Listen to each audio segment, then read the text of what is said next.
Merci à vous, merci professeur Hanimi, merci professeur Amalsa de m'avoir invité à cet honorable congrès. En fait, juste une petite introduction, je suis médecin dentiste spécialiste dans l'orthopédie dentofaciale, donc dans le traitement de toutes les malformations crânio-faciales qui sont associées à des anomalies de croissance, à des troubles d'occlusion. Donc, dans notre pratique quotidienne, on a toujours l'habitude de recevoir des patients adressés par l'ORL, adressés par les médecins spécialistes du sommeil, adressés par les pédiatres, et dans le but de traiter les malformations qui sont associées à ce trouble de ventilation orale et plus spécialement au SAOS, ça veut dire au syndrome d'apnée obstructive du sommeil qui constitue vraiment un vrai problème de santé publique vu la fréquence de plus en plus élevée de ces enfants qui se présentent à notre service. Donc, de par notre spécialité d'orthodontie et d'orthopédie dentofaciale, donc le but en premier plan, c'est d'abord dépister ces enfants, bien sûr, parce que le diagnostic il est préalablement fait, mais le but, c'est de traiter les malformations qui sont associées. Donc, notre traitement, ça va accompagner l'enfant depuis l'enfance jusqu'à l'âge adulte, mais l'importance du traitement il se voit particulièrement à un âge précoce. Ça veut dire pour anticiper et pour intercepter l'apparition de malformations associées à ce syndrome d'apnée obstructive du sommeil. Donc aujourd'hui, je vais insister sur les thérapeutiques interceptives d'expansion, ça veut dire la disjonction maxillaire particulièrement, ces indications chez l'enfant ventilateur buccal et ses bienfaits concernant la modification des volumes des voies aériennes supérieures, la favorisation de la ventilation nasale et l'influence favorable sur le syndrome d'apnée obstructive du sommeil. Donc l'enfant ventilateur buccal, c'est un enfant qui se présente assez fréquemment en consultation d'orthodontie. Donc on cherche les signes de ventilation buccale à l'examen exobuccal, donc particulièrement, on cherche la présence d'un visage, ce qu'on appelle le visage adénoïdien aux faces longues. C'est un visage qui est très caractéristique de l'enfant ventilateur buccal. Il a la bouche entrouverte, il n'arrive pas à joindre ses lèvres.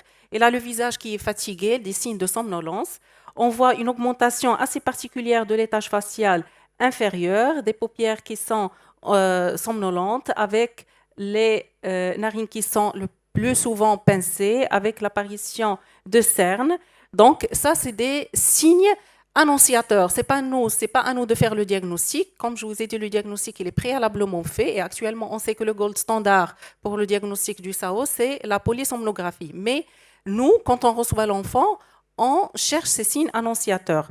On cherche également, comme il a mentionné professeur Ayoubi, la présence d'une déviation de la cloison nasale.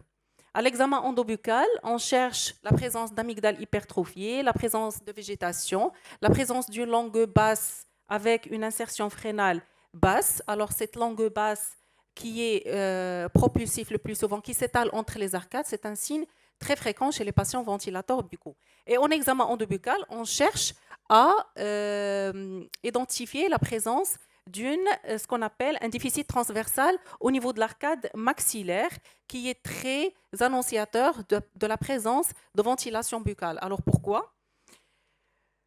Alors ça, je vais faire un petit rappel de la croissance. Quand on a un enfant ventilateur buccal, alors comme compensation à cette ventilation buccale, il cherche à mettre la langue la plus basse possible pour essayer d'aérer le carrefour aéropharyngé. Donc la langue en position basse, il déserte le palais. Et comme on sait que le palais, le moteur de croissance principal après l'accompagnement de la croissance de la base du crâne, c'est la langue. Donc, quand la langue il déserte le palais, on a ce qu'on appelle l'apparition de ce déficit transversal maxillaire parce qu'il y a un moteur de croissance dans le sens transversal qui est absent, qui est la langue. Et donc, on a l'apparition soit d'une endognathie maxillaire, le plus souvent, qui est un trouble purement squelettique, soit une endoalvéolie maxillaire, qui est un trouble alvéolaire, ça veut dire les arcades dentaires. Alors, quand on a une ventilation buccale exclusive, on a un manque de pneumatisation des sinus maxillaires et la langue qui déserte le palais, comme on a dit. Donc, on a ce maxillaire-là, au lieu de se développer transversalement de manière normale et avoir des dimensions normales, on a cette constriction du maxillaire et ce manque de pneumatisation des sinus maxillaires. Alors, on cherche aussi des signes annonciateurs de ventilation buccale dans des examens complémentaires, comme la radiographie panoramique et la téléradiographie de profil. Alors, juste à titre d'information, ce sont des examens qu'on demande pour le bilan orthodontique, mais qu'on exploite également pour chercher ces signes annonciateurs. Alors, dans la radiographie panoramique, on peut chercher une asymétrie au niveau des fosses nasales, par exemple, due à une déviation de la cloison nasale qu'on voit cliniquement. On cherche également sur la téléradiographie de profil à examiner le carrefour aéropharyngé et voir s'il n'y a pas certaines opacités qui occupent ce carrefour et qui peut-être sont responsables de blocage du passage de l'air et qu'il faut ensuite exploiter par un spécialiste. Les examens tridimensionnels, normalement le scanner et le combine, sont également d'une grande utilité pour identifier la présence de certaines anomalies anatomiques ou bien la présence de certains blocages. Alors, l'expansion palatine orthopédique qui est le vif de ma présentation, le but c'est quoi? Alors, c'est une expansion palatine qui est faite en cours de croissance à un âge qui est très précoce. Alors, on a différentes expansions palatines selon l'âge de l'enfant. Alors, le but c'est quoi? Il vise à augmenter la dimension transversale du maxillaire. Et ceci est réalisé à l'aide de forces latérales appliquées par des appareillages amovibles ou fixes qui visent à séparer la suture palatine médiane en deux émis maxillaires, bien sûr de manière orthopédique, ce n'est pas chirurgical. Et cette expansion palatine, elle est caractérisée par un taux d'activation qui est différent selon l'âge de l'enfant et selon l'état de la suture. Alors, on a l'expansion lente à 1 degré de 1 mm par semaine, semi-rapide, un quart de tour par jour et rapide, 2 quarts de tour par jour qui fait 0,5 mm par jour. Alors, cette expansion palatine, il doit tenir compte de la maturité de la suture palatine médiane. Alors, selon des coupes histologiques, c'est une étude de référence réalisée par Melsen. Alors, elle a identifié 3 stades principaux de la suture palatine médiane. Alors, il y a le stade infantile jusqu'à l'âge de 10 ans. Alors, on a une suture qui est rectiligne, alors qui est facile à séparer. Donc, c'est là où on peut exercer notre expansion palatine de manière aisée et avoir le maximum d'effets orthopédiques. Le stade juvénile, on a l'apparition de sinuation, mais la suture, elle est perméable. Donc, on peut faire une séparation des deux émis maxillaires par ces forces orthopédiques. Et au-delà de 13 ans, les sinuations ils deviennent plus importantes et on a l'apparition d'interdigitation. Et donc, on a là le besoin d'appliquer des forces encore plus importantes pour séparer les deux émis maxillaires. Alors, vous allez vous demander, c'est une étude histologique, mais comment on peut identifier le stade de maturité de cette suture palatine médiane? En fait, c'est ça l'objectif de plusieurs études qui ont essayé de corréler l'âge chronologique au stade de maturation de la suture palatine médiane et les résultats ils sont vraiment étonnants. Alors, il y a certains auteurs qui stipulent que la présence d'union osseuse au niveau de la suture elle apparaît à l'âge de 17 ans. Donc, ce n'est pas 8 ans et 12 ans comme on a l'habitude de voir dans la littérature. Il y a Wright dans l'étude des crânes qui dit que la suture il peut rester non ossifiée jusqu'à l'âge de 35 ans. Il y a Scott qui dit que même les sutures semblent non fusionner à la surface, il y a la présence d'une quantité d'ossification osseuse en profondeur. Il y a Persson et Thailander qui ont stipulé que l'ossification est très variable avant l'âge de 30 ans. Il y a une étude assez intéressante de Knopp et collaborateurs qui dit que les valeurs d'ossification au niveau de la suture palatine médiane, ça veut dire l'ossification au niveau de cette suture et sa fermeture, il varie avec l'âge et il augmente avec l'âge chronologique. Mais quand on applique une force orthopédique, ce qui varie entre un enfant et à l'autre, ça veut dire qu'on peut avoir une expansion à l'âge de 16 ans comme on peut ne pas avoir une expansion à l'âge de 12 ans. Ce qui varie, en fait, c'est la résistance des sutures qui sont adjacentes à cette suture palatine médiane. Alors tout ça, on va le voir comment on va l'évaluer de manière encore plus objective.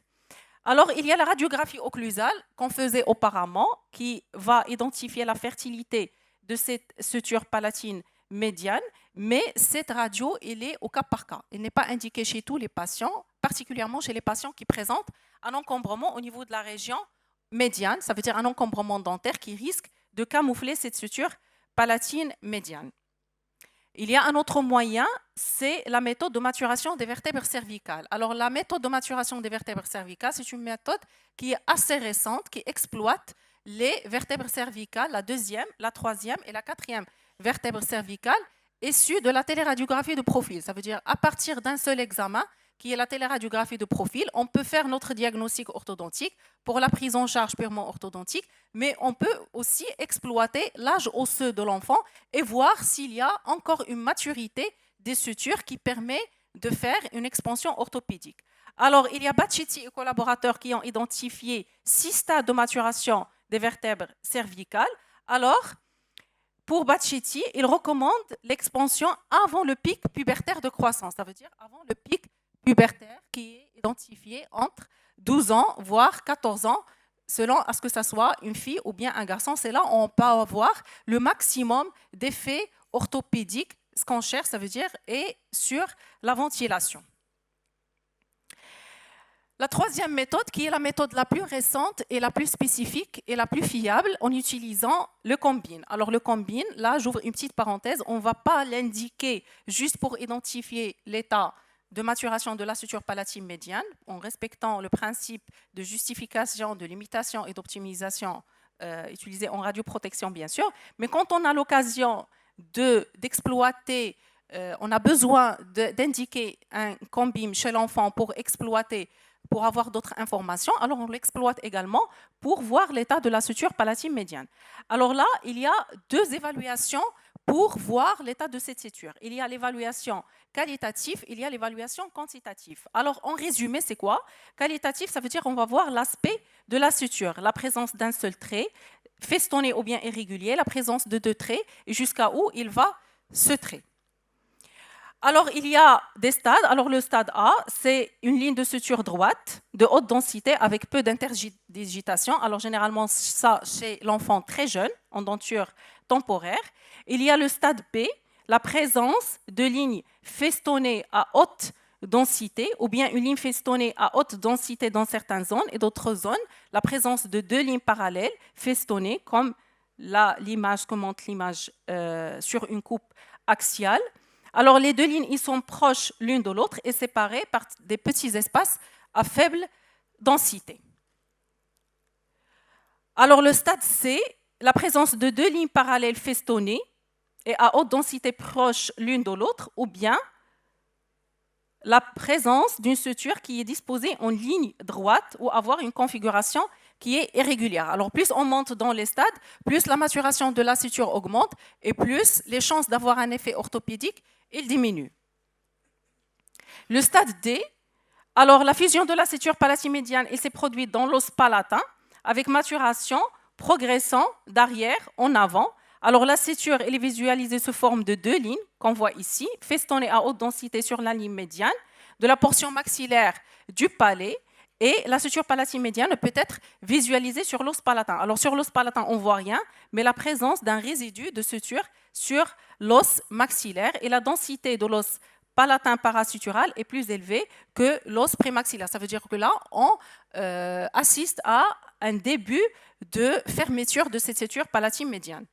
Alors, quand on va encore dans les stades, c'est le stade E, alors on a la fusion suturale qui s'est produite dans le maxillaire. Alors, la suture palatine ne peut être visualisée. On voit une densité osseuse proche entre l'os palatin, l'os maxillaire et le milieu du maxillaire au niveau de la suture. Ça veut dire là, on a une ossification, une fermeture de la suture totale. Alors là, on est sûr que on ne peut pas avoir un effet orthopédique en réalisant le moyen, et peut-être on peut avoir recours à une chirurgie. Alors pourquoi on dit ça? Parce que c'est variable entre les patients. Ce n'est pas toujours l'âge chronologique.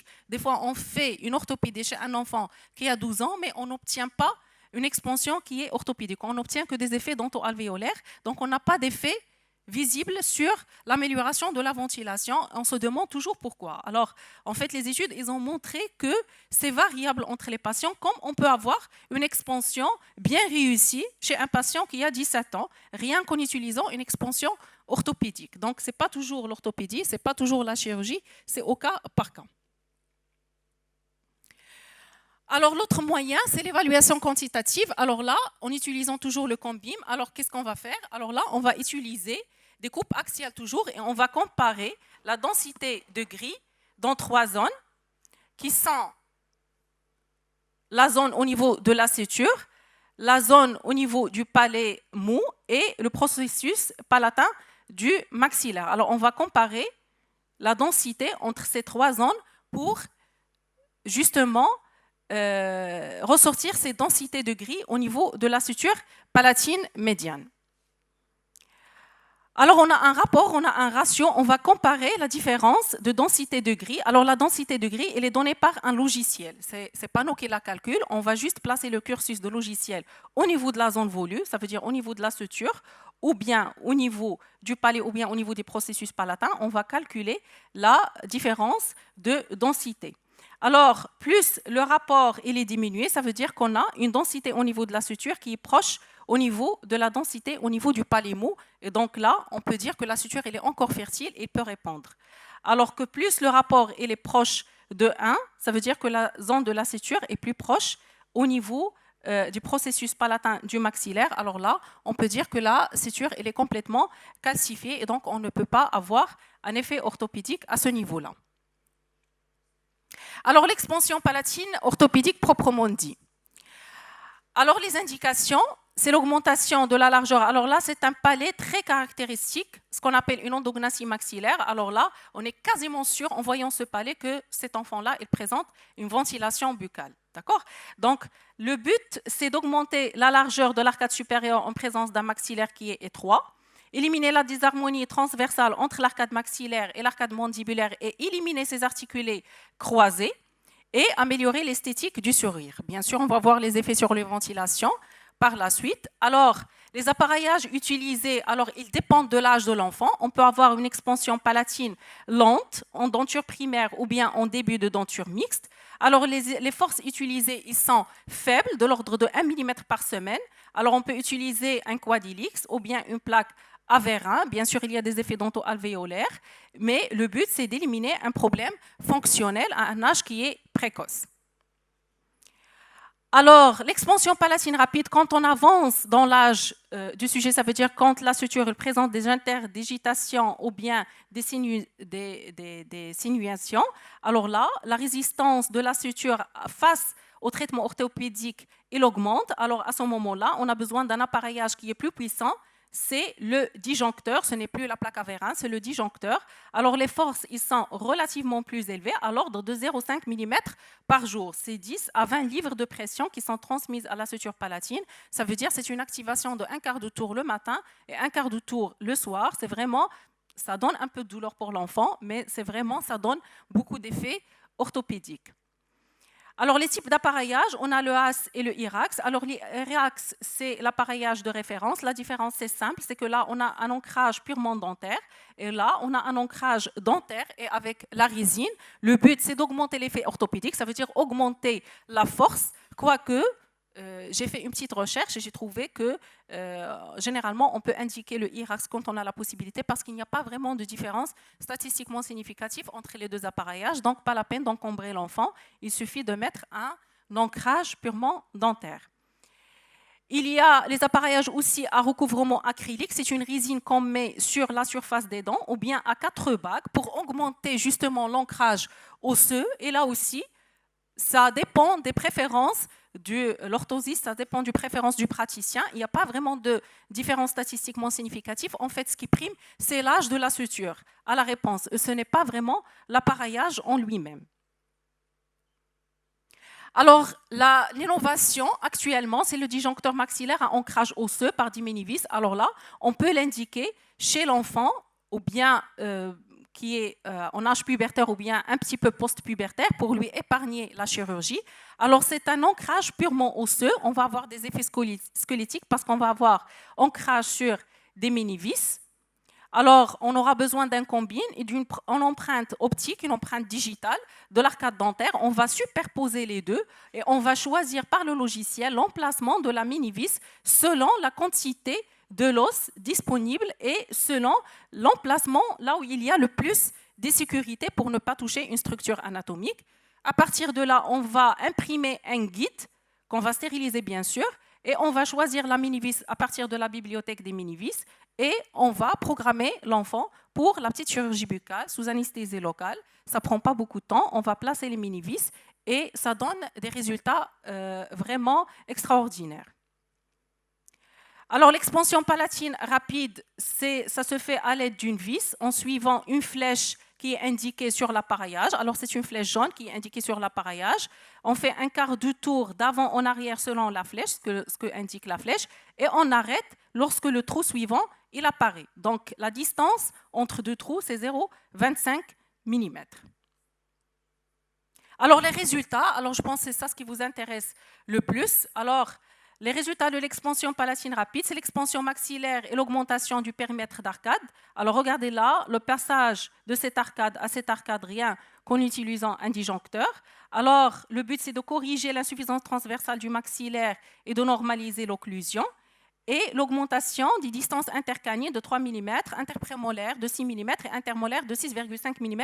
C'est assez intéressant pour nous en tant qu'orthodontistes parce que ça nous épargne le fait d'indiquer une chirurgie qu'on va voir par la suite en cas d'échec d'une expansion palatine orthopédique. Et ça facilite le traitement orthodontique par la suite parce que rien qu'avec ces distances-là, qu'on a obtenu avec cet appareillage, on a pu résoudre cet encombrement.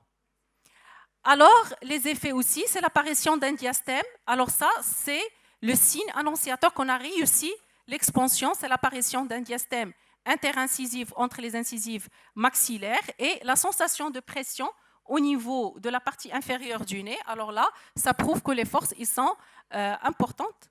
D'accord. Ça prouve que les forces étaient suffisamment importantes pour provoquer l'ouverture de cette suture palatine médiane. Alors, les résultats sur la perméabilité des voies aériennes supérieures, alors ça, je pense, c'est ce qui intéresse le plus les ORL et les PEDREP, bien sûr, ça nous intéresse aussi parce que ça, le but, c'est de rétablir aussi la fonction.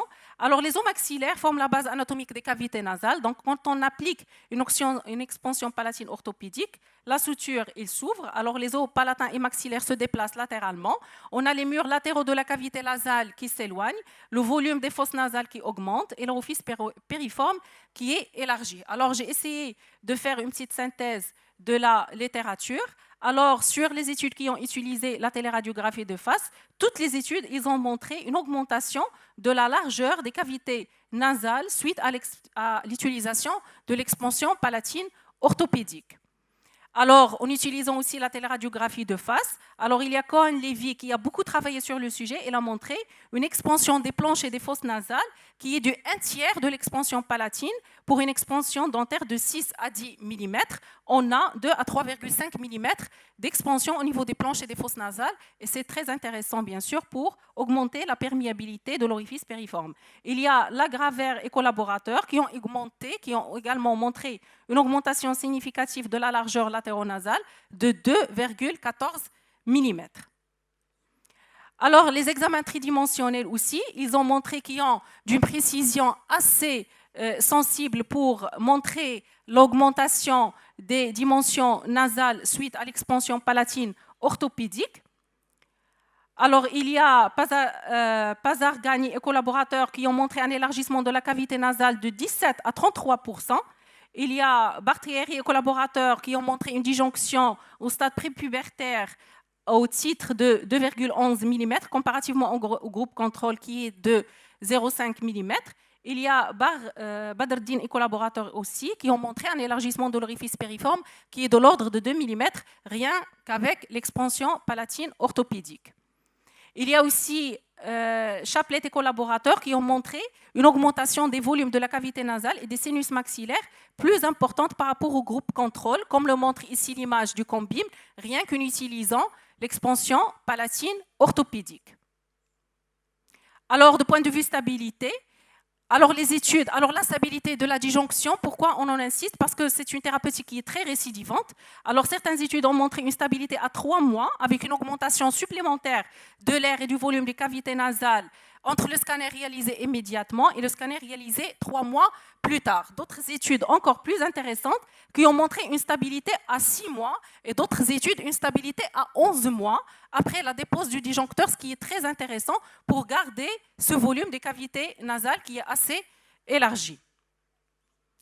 Alors, pour l'espace nasopharyngé, alors, oui, une minute. Alors, pour l'espace nasopharyngé, alors, des études ont montré une augmentation du nasopharynx supérieur groupe contrôle qui reste stable à 12 mois, alors que d'autres études n'ont pas montré de corrélation et de différences statistiquement significatives, alors qu'en utilisant le combine et le scanner, plusieurs études ont montré une augmentation au niveau du volume du nasopharynx et de l'oropharynx, alors que d'autres études qui sont plus rares n'ont montré pas de différences statistiquement significatives, bien qu'ils ont montré qu'il y ait une augmentation assez importante du volume du nasopharynx et de l'oropharynx suite à la disjonction palatine orthopédique.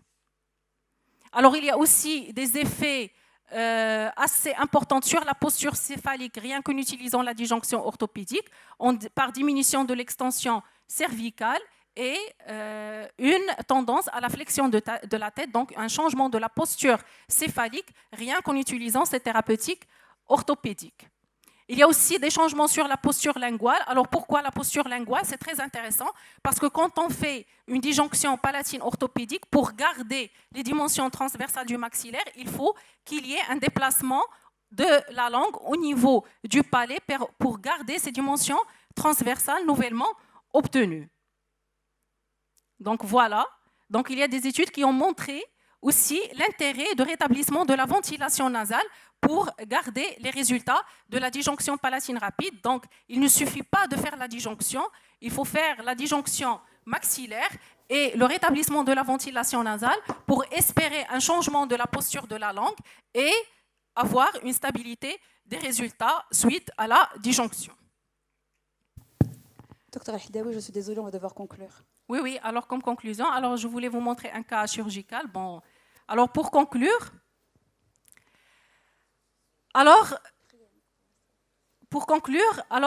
j'ai montré, malheureusement par manque de temps, je voulais vous montrer un cas où on a fait la chirurgie par échec de l'expansion palatine orthopédique chez une patiente qui a 17 ans. Donc on a tenté quand même l'expansion sur un appareillage orthopédique à l'âge enfant. Ensuite, on a tenté les mini-vis, mais ensuite, on avait vu la dysmorphose importante. On avait l'obligation d'indiquer un traitement orthodontico-chirurgical.